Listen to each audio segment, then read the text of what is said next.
If you're a small business owner in Calgary, you understand the meaning of risk. Without it, there is no reward. But the decision to take your business to the next level is also risky. And to walk us through your decision process to go to pro, is small business owner Stephanie Pollock. Good morning. Good morning. Can I say you're a small business owner?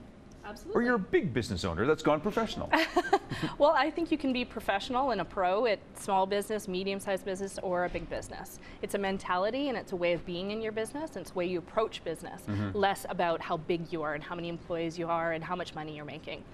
You would say that your business hobby is exciting, but if you want to take it to another level, you want to go professional and have this as your full-time gig. Yeah. There's risk, and as I mentioned earlier, there's risk and there's reward, but it's making that decision. You made that decision in your life. How did that happen? I did. I was working in oil and gas here in Calgary in a full-time corporate, great paying job that for all intents and purposes I loved, but I just knew there was something more that I was meant to do. And I did a bit of research, and then I made the leap. I kind of made the big jump. And like you gave your 2 weeks notice and said, hey, guess what, guys, I think I gave a month. Well, yeah. Yeah, I gave a month and I started my business, and I just knew that I needed that fire under me to kind of, sink or swim to make it work. Wow. Not everybody's going to have that. Some people take a gradual approach to starting their business, but for me, that was the catalyst I needed to get it going, and it's 7 years later. Seriously, and everything's doing just fine. Yeah, it's great.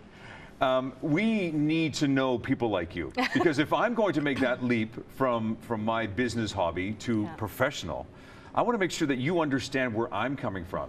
Because if you don't have the empathy for me as a business owner, then I don't want to see you, but you do get it. Here's your website, by the way. It's www.stephaniepollock.com. In here, a beautiful picture of yourself, by the way.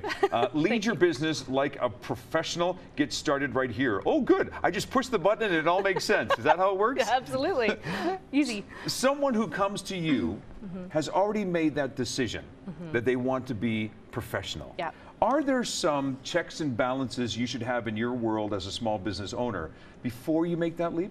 Into kind of full-time self-employment? Well, absolutely, and that's going to be, as I was saying, that's going to be different for everybody, because everybody has a different tolerance for risk. So for some people, it's about a certain amount of money and savings in the bank, to carry them for 6 months. I mean, in a perfect world, that's ideal. I didn't have that. I just made the leap, and that was a big risk I took. And that wouldn't be my first course for everybody. I would say have some money put aside so that you can make really smart business decisions along the way, rather than operating from a place of fear, like how am I going to buy my groceries next week? Well, you're making, all of a sudden you're making irrational decisions. You say, well, 10% of this should go towards my marketing budget. Okay.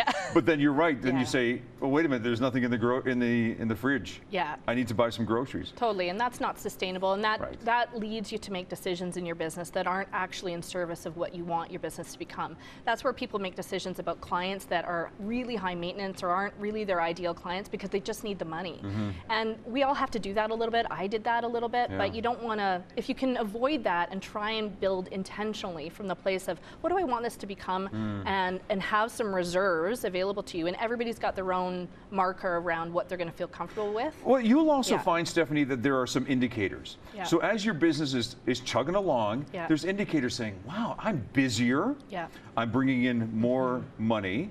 Are there other indicators that make you say, maybe I should make that decision?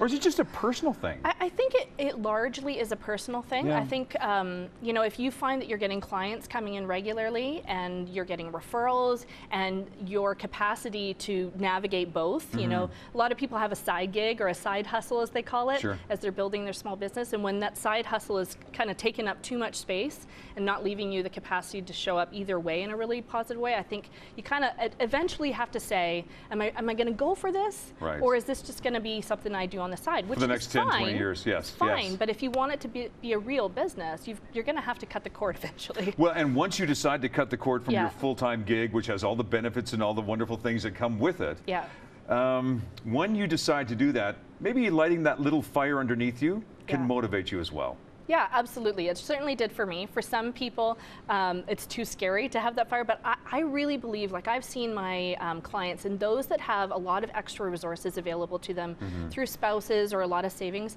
they don't hustle in the same way that those that know that either I got to go find clients or I'm not going to be able to pay my mortgage this month. Oh yeah, and the last thing you want to do is start groveling back to your old company and say, "Ah, take me back." Yes, exactly. I failed. Yeah. You don't want to be doing that. StephaniePollock.com. StephaniePollock.com if you'd like to find out more about what she does and how she can help you. And if you've decided that you want to go pro, this is the young lady to chat with. Stephanie Pollock, business activator and leadership coach. Thank you. Thanks very much. Great chatting with you as well. You too.